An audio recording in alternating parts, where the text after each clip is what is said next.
Wild weather rakes the Carolina coast after leaving a path of destruction in Florida and Georgia. What started as Hurricane Idalia has weakened to a tropical storm, but the damage is already done. President Joe Biden sent the head of FEMA to survey the scene and announced that he will visit Florida on Saturday.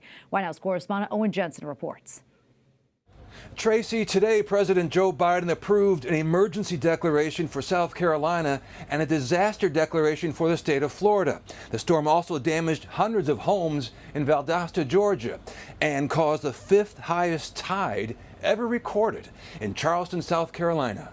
Idalia leaves a trail of flooding and devastation throughout the southeast, shredding homes and submerging streets.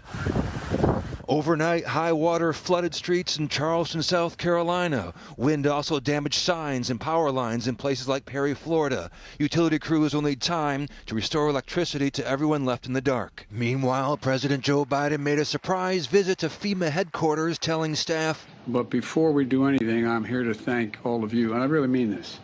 Thank you, thank you, thank you." And President Biden's top emergency management official met today with Florida Governor Ron DeSantis. There has been significant damage, particularly along Florida's Big Bend, but the community is resilient, and we are going to work hard to make sure people get what they need. FEMA Administrator Deanne Criswell explaining what they're doing now. You know, the focus is to make sure that we've accounted for everybody and there's nobody still stranded in any of these communities, and begin to start to restore that power. Separately tonight, back at the White House, the second gentleman lends his voice to what the administration says are efforts to beat the overdose epidemic and save lives. It is an impediment to even some doctors just having the right tools for treatment because of the stigmas associated with what's happening right now.